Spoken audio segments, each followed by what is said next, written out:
حفيظ الدراجي في كل مناسبة كيطلع علينا بتصريحات وخرجات إعلامية مثيرة للجدل، وكيلوح دي بوست في فيسبوك وانستغرام لأقل حاجة تقال عليها هي أنها خزعبلات لا أساس لها من الصحة، وكيبان باللي ما عندوش شي حاجة اللي شاغلة ليه بالو أكثر من المغرب. وإلا قلبتي في لي بوست اللي كيلوح في انستغرام ولا المواضيع اللي كيناقش مع المتابعين ديالو غادي تلقاه كيدوي على المغرب أكثر ما كيدوي على بلادو الجزائر، وما كيحاولش يهتم بالمشاكل ديال بلادو ولا يعطي حلول اللي ممكن تساهم في الإصلاح والتنمية ديال الجزائر. وهذا الشيء كامل كيبين عقدة النقص اللي عنده تجاه المغرب واللي ما قادرش يخبيها. والقصة اللي واقعة هاد الأيام والفيلم اللي داير ضجة في الساحة الإعلامية هو أنه السي حفيظ فاق في الصباح ما لقى ما يدير ويلوح بوست في انستغرام فيه واحد الخريطة وكيقول باللي ديال فرنسا في عام 1805. وبيني وبينكم ديك الخريطة غادي تجيب ولد باقي صغير ما عارف والو في الدنيا غادي يقول لك باللي مفبركة ومصايبة بالفوتوشوب وبطريقة بدائية. هو بهذا البلان بغى يلحس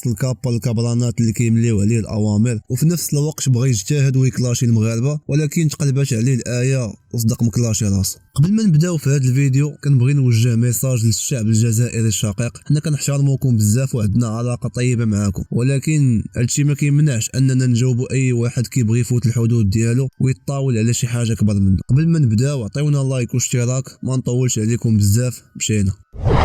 حفيظ الدراجي معروف بتوالي السقطات في مجال السوشيال ميديا، واللي اشتهر بالخرجات الإعلامية الفاشلة ديالو، واللي نسالخ من المبادئ اللي كان كيدافع عليها في الأول، ولا واحد من البيادق والأبواق الإعلامية العسكرية الجزائرية اللي كتدافع على الحكم العسكري. الدراجي في بلاصة ما يكون كأي صحفي نزيه وينوض يدافع على حقوق الشعب المهضومة وينتقد السلطة اللي كتمتص في الثروات ديال البلاد، كينوض وكيحاول يتملق الكبرانات ويلحس لهم الكابا بهاد الأفعال الطفولية. وكيف ما قلت لكم قبل أيام قليلة ناضوا لاح بوست في انستغرام في واحد الخريطة فرنسية كترجع لعام 1805 واللي عامرة بالأخطاء الإملائية، وكاتب فيها اسمية ديال المغرب بطريقة خاطئة ومقلص المساحة ديال البلاد ومحيد الصحراء المغربية ومحيد أكادير وزيد.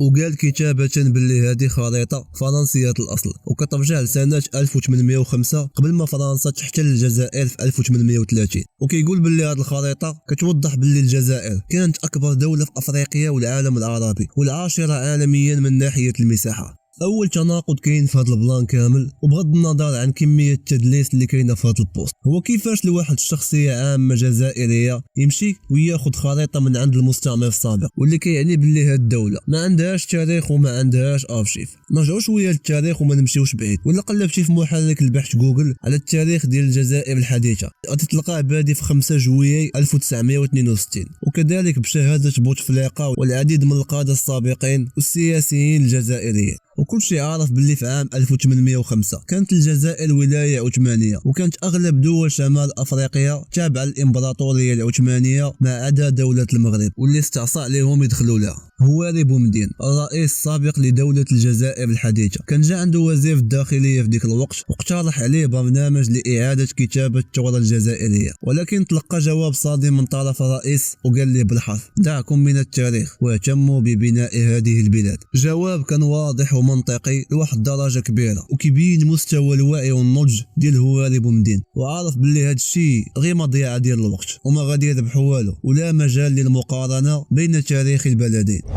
هادشي كامل اللي قلناه في هذا الفيديو جوابا على سيء الذكر حفيظ الدراجي اللي بكل تأكيد لا يمثل الشعب الجزائري، فهو فقط كيخدم الأجندة والمصالح ديال الكبرانات اللي واكلين وشاربين في بلاد الجزائر واللي كينهبوا في الثروات ديال البلاد ومخلين الناس عايشين في حالة مزرية ولا حول ولا قوة إلا بالله.